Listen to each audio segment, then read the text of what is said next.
आज आपण ना गीताज किचनमध्ये उन्हाळा स्पेशल अशी रेसिपी बघतोय। आमच्या कोकणामध्ये ना उन्हाळा सुरू झाला ना की नाचणीचे आंबील करतात। आता हे आंबील बघा, नाचणी असल्यामुळे पौष्टिकही आहे। नाचणीमध्ये तुम्हाला माहीतच आहे की त्याच्यामध्ये भरपूर प्रमाणात कॅल्शियम असतं आणि त्याचा गुण म्हणजे तो थंड असते नाचणी। त्यामुळे तुम्ही ना मुलांनाही ना उन्हाळ्यामध्ये कोल्ड्रिंक किंवा आईस्क्रीम देण्यापेक्षा ना हे असं नाचणीचं पौष्टिक असं आंबील करून द्या आणि मुलांना लहानपणापासूनच असं पिण्याचं सवय लावा। म्हणजे काय होईल, ते बाहेरचे पदार्थ खाल्ले जाणार नाहीत। तर आपण बघूया हे आता आंबील कसं करायचं। तर इथे त्यासाठी ना माझ्याकडे हे पातळसर असं दही होतं, तर ते मी 3 चमचे घेतले। त्याच्याऐवजी तुम्ही ताक पण घेऊ शकता। आणि हे आता थोडंसं ना मी काय करणार, फेटून घेणार आणि ह्याच्यामध्ये 1 कप पाणी घालणार आहे।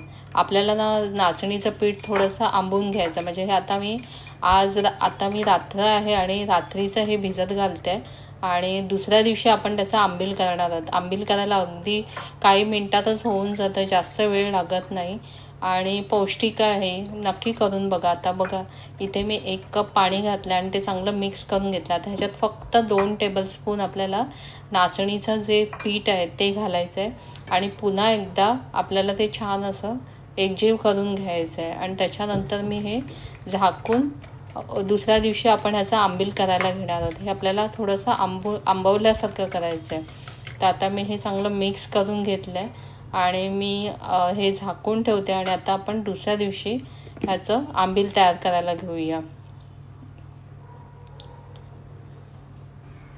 तर इथे आज दुसरा दिवस आहे आणि बघा हे चांगलं ते आंबलं गेलेलं आहे आणि इथे मी मिक्स करून बघा तुम्हाला दाखवते। तर छान ते पातळसर असं आहे। आता त्याच्यासाठी साहित्य बघूया। इथे मी 4 लसणीच्या पाकळ्या, पाव चमचा जिरा, चवीनुसार मीठ घेतलं आणि 1 तिखट मिरची घेतली आहे। त्याच्याऐवजी तुम्ही जी कमी तिखट मिरची असते ना तीही घेऊ शकता। आणि इथे ताक घेतलं, ताजं ताक घ्यायचं आपल्याला। तसंच पाणी मी 1 कप घेतलं, पण अजून 2 कप आपल्याला पाणी लागणार आहे। म्हणजे टोटल आपल्याला 3 कप पाणी लागतं आहे। सुरुवातीला आपण 1 कप नाचणीचं पीठ भिजत ठेवलेलं। तर आता आधी आपण जे लसूण आणि मिरची घेतली आहे ती थोडीशी आपण खलबत्त्यामध्ये, म्हणजे जे आपण थोडंसं असं ठेचा त्याचा तयार करून घेऊया। या लसूण आणि मिरचीमुळेच ना आपल्या आंबीलला एक छान चव येते आणि चवीला खूप छान लागतं। तर आता मी इथे 2 कप पाणी घेते आणि ते 2 कप पाणी आपल्याला त्याला पाण्याला उकळी काढून घ्यायची आणि उकळी आल्यानंतर आपण गॅस थोडासा मंद करून मग त्याच्यामध्ये जे आपण नाचणीचं पीठ ताकामध्ये भिजत ठेवलेलं ते पीठ ह्याच्यात थोडं थोडं करून घालणार आहोत। आता ह्या पाण्याला उकळी येऊ द्या। इथे आता बघा पाण्याला उकळी आली आहे। मी गॅस मंद करते आणि त्याच्यामध्ये आता आपण जे नाचणीचं पीठ ताकामध्ये आंबवायला ठेवलेलं ते आता 1-1 चमचा करून आपल्याला त्याच्यामध्ये घालायचं आहे। कारण एकदम घातलं ना तर त्याच्या गुठळ्या होऊ शकतात। त्याच्यासाठी मी आता हे 1-1 डाऊल घालणार आहे। तो चमचा फिरून घेणार, चांगलं मिक्स झालं की दुसरा घालणार। असं करून आपल्याला ते सगळं जे नाचणीच्या पिठाचं मिश्रण आहे त्याच्यात घालून घ्यायचं आहे। आणि एकदा का ते मिक्स झालं, ह्याला जास्त वेळ लागत नाही। मी तुम्हाला आता टायमिंग दाखवते, मी किती वाजता हे मिक्स करायला घेतलं आहे आणि किती आपल्याला वाचलं। तर सगळं आपलं घालून ह्याच्यामध्ये झालेलं आहे।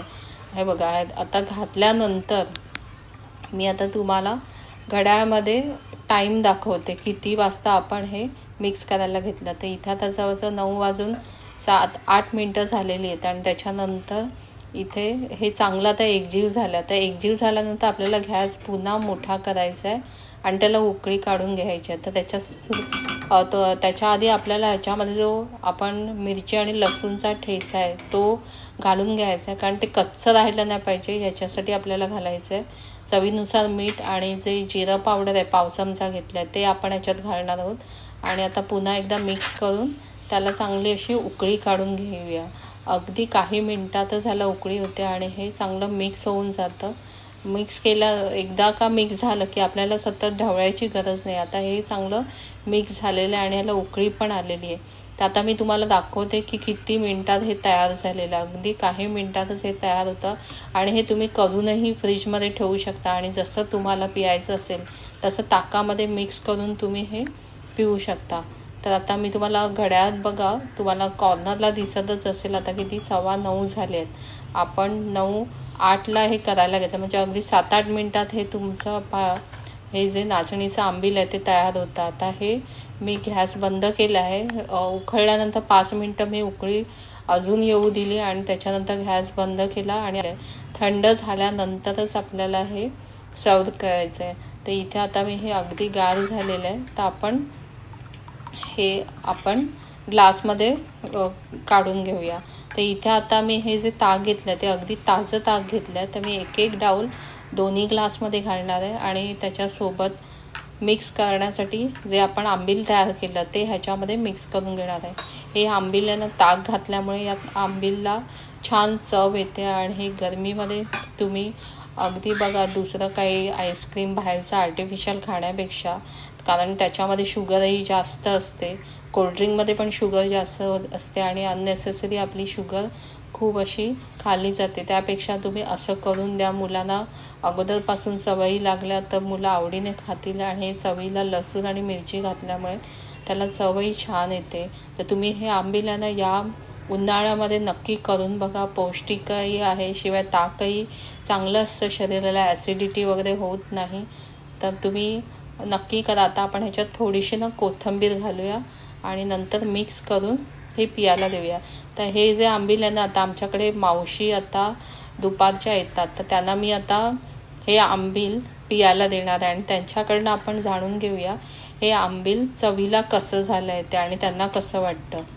तर तुम्ही आणि हा व्हिडिओ जर तुम्हाला आवडला असेल तर तुम्ही ह्या व्हिडिओला लाईक, शेअर आणि सबस्क्राईब करायला मात्र विसरू नका. ह्या बघा आता मी ज्या आमच्या मावशी आहेत त्यांना मी हे पियाला देते आणि त्यांच्याकडनं जाणून घेऊया हे आंबील कसं झालं आहे ते, कारण त्या आत्ता जस्ट उन्हातनं आलेले आहेत. मस्त झालंय, थंडगार, पोटाला लय आराम पडतो यानं. छान पिला ना, करून बघा घरी, असं सुंदर आहे. तर त्यांनाही हे आंबील खूप आवडलेलं आहे. तर तुम्ही नक्की हे आंबील करून बघा आणि माझा जर व्हिडिओ आवडला असेल तर माझ्या व्हिडिओला लाईक, शेअर सबस्क्राईब करायला विसरू नका आणि इतरांसोबतही शेअर करा, म्हणजे त्यांनाही आपला हा जो पूर्वापार चालत आलेला पारंपरिक पदार्थ आहे तो कसा करायचा, की त्याची चव काय आहे ते त्यांना समजलेलं आहे. पुन्हा भेटूया अशाच एका रेसिपीसह. तोपर्यंत धन्यवाद.